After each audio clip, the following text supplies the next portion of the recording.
Hello, welcome back to our channel. Sreenarayana Guru open യൂണിവേഴ്സിറ്റിയിൽ പഠിക്കുന്നത് വാലിഡാണോ, UGC അംഗീകാരമുള്ളതാണോ എന്നൊക്കെ ഒരുപാട് ചോദ്യങ്ങൾ നിങ്ങൾ നേരിടുന്നുണ്ടാവൂലേ. അതിനെല്ലാം ഒരു ഉത്തരവുമായിട്ടാണ് ഇന്ന് നമ്മൾ വന്നിരിക്കുന്നത്. ആദ്യം തന്നെ എന്താണ് ശ്രീനാരായണ ഗുരു ഓപ്പൺ യൂണിവേഴ്സിറ്റി എന്ന് നമുക്ക് പറയാം. ഡിസ്റ്റൻസ് കോഴ്സിലെ എല്ലാം കൂടി ഒരു കുടക്കീഴിൽ കൊണ്ടുവരാൻ വേണ്ടിയിട്ട് കേരള ഗവൺമെൻറ് കൊല്ലം ആസ്ഥാനമാക്കി കൊണ്ടുവന്നതാണ് ശ്രീനാരായണ ഗുരു ഓപ്പൺ യൂണിവേഴ്സിറ്റി എന്ന് പറയുന്നത്. ഇത് സ്ഥാപിതമായിട്ട് 2 വർഷത്തോളം ആവുന്നേ ഉണ്ടാവുള്ളൂ. കൊല്ലത്തെ SN കോളേജിലാണ് ഇത് പ്രവർത്തിക്കുന്നത്. മുൻപ് പല യൂണിവേഴ്സിറ്റികളിലായിട്ടാണ് നമ്മൾ ഡിസ്റ്റൻസ് എഡ്യൂക്കേഷൻ പ്രൊവൈഡ് ചെയ്തിരുന്നു. ഫോർ എക്സാമ്പിൾ പറയുകയാണെന്ന് വെച്ചാൽ Kannur, Calicut, MG university, Kerala university, അങ്ങനെയുള്ള യൂണിവേഴ്സിറ്റിയിലൊക്കെ ഒരുപാട് ഡിസ്റ്റൻസ് കോഴ്സുകൾ നമുക്ക് അവൈലബിൾ ആയിരുന്നു അല്ലേ. പക്ഷെ ഇപ്പോൾ അതെല്ലാം എടുത്തു കളഞ്ഞുകൊണ്ടിരിക്കുകയാണ്. പക്ഷെ ശ്രീനാരായണ ഗുരു ഓപ്പൺ യൂണിവേഴ്സിറ്റിയിലെ ഈ പറഞ്ഞ എല്ലാ കോഴ്സുകളും നമുക്ക് UGC അംഗീകാരത്തോട് കൂടിയിട്ട് തന്നെ പ്രൊവൈഡ് ചെയ്യുന്നുണ്ട്. അപ്പോൾ ഇതെന്താ ഇത്ര പെട്ടെന്ന് ഫേമസ് ആവാൻ കാരണം എന്ന് വെച്ച് കഴിഞ്ഞാൽ 4 വർഷം ബിരുദഘടനയ്ക്ക് UGC അംഗീകാരവും ഈ അംഗീകാരം ലഭിക്കുന്ന ഇന്ത്യയിലെ ആദ്യത്തെ യൂണിവേഴ്സിറ്റിയാണ് നമ്മുടെ ശ്രീനാരായണ ഗുരു ഓപ്പൺ യൂണിവേഴ്സിറ്റി എന്ന് പറയുന്നത്. അപ്പോൾ ഇപ്പോൾ 4 വർഷത്തെ ഡിഗ്രി ആക്കിയിരിക്കുകയാണ്. ഗവേഷണം കൂടി കൂട്ടിച്ചേർത്തിട്ടാണ് നമ്മളിപ്പോൾ 4 വർഷം ആക്കിയിരിക്കുന്നത്. അപ്പോൾ അത് റീസെൻ്റ്ലി തന്നെ നമ്മളുടെ എന്താ പറയുക ശ്രീനാരായണ ഗുരു ഓപ്പൺ യൂണിവേഴ്സിറ്റിയിലോട്ട് വരികയും അത് UGC അംഗീകാരത്തോട് കൂടിയിട്ട് അവർ പ്രൊവൈഡ് ചെയ്യുകയും ചെയ്യുന്നുണ്ട്. അപ്പം നമ്മൾ വിചാരിക്കും നമ്മൾ ഈ കോഴ്സിന് ചേർന്ന് കഴിഞ്ഞ് 4 ഇയേഴ്സ് കംപ്ലീറ്റ് ചെയ്യണമെന്ന്.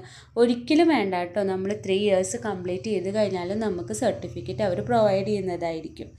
ഇനി ഡിസ്റ്റൻസ് എഡ്യൂക്കേഷനിൽ ഏതാണ് നല്ല യൂണിവേഴ്സിറ്റി എന്ന് ചോദിച്ചു കഴിഞ്ഞാൽ നമ്മളിപ്പോൾ സജസ്റ്റ് ചെയ്യുക, ഒന്ന് ശ്രീനാരായണ ഗുരു ഓപ്പൺ യൂണിവേഴ്സിറ്റിയും രണ്ടാമത്തേത് IGNOU യൂണിവേഴ്സിറ്റിയാണ്. IGNOU യൂണിവേഴ്സിറ്റി എന്ന് പറഞ്ഞാൽ നാഷണലൈസ്ഡ് യൂണിവേഴ്സിറ്റിയാണ് അല്ലേ. അപ്പോൾ ഇത് രണ്ടുമാണ് നമ്മളിപ്പോൾ സജസ്റ്റ് ചെയ്തുകൊണ്ടിരിക്കുന്നത്. അപ്പോൾ ഇതാണ് നമ്മുടെ ശ്രീനാരായണ ഗുരു ഓപ്പൺ യൂണിവേഴ്സിറ്റിയുടെ സൈറ്റ് എന്ന് പറയുന്നത്. ഇതിൽ നമ്മൾ ഇതിന് ബേസ് ആയിട്ടുള്ള എല്ലാ കാര്യങ്ങളും നമ്മൾ സൈറ്റിൽ കൊടുക്കുന്നതായിരിക്കും.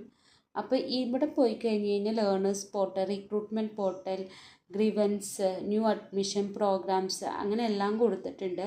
അതിൽ പ്രോഗ്രാംസിൽ ക്ലിക്ക് ചെയ്ത് കഴിഞ്ഞ് കഴിഞ്ഞാൽ നമ്മളിപ്പോൾ യൂണിവേഴ്സിറ്റി പ്രൊവൈഡ് ചെയ്തിരിക്കുന്ന എല്ലാ കോഴ്സസും കൊടുക്കും. അപ്പോൾ ഓണേഴ്സ് ഡിഗ്രി ആണുള്ളത്. അണ്ടർ ഗ്രാജുവേറ്റഡ് പ്രോഗ്രാംസ് എന്ന് പറയുന്നത് ഏതൊക്കെയാണെന്നാണ് പറയുന്നത്.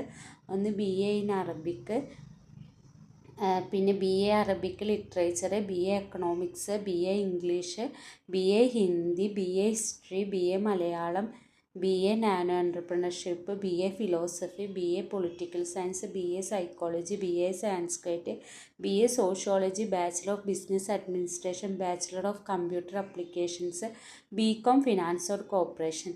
ഇതാണ് നമുക്ക് അണ്ടർ ഗ്രാജുവേഷൻ എന്ന് പറയുന്ന പ്രോഗ്രാംസ്. ഇനി അടുത്തത് പോസ്റ്റ് ഗ്രാജുവേഷൻ പ്രോഗ്രാംസ് ഏതൊക്കെയാണെന്ന് പറയുന്നത് MA Arabic, MA economics, MA English, MA Hindi, MA history, MA Malayalam, MA philosophy, MA political science, MA public administration, MA Sanskrit language and literature, MA sociology, MCom. അങ്ങനെ ഇത്രയും കോഴ്സുകളാണ് Sreenarayana Guru open university നമുക്ക് provide ചെയ്യുന്നത്. അപ്പോൾ ഇനി അടുത്ത വീഡിയോയുമായിട്ട് ഇതിൻ്റെ കൂടുതൽ ഡീറ്റെയിൽസ് ആയിട്ട് വരാം. Okay, by.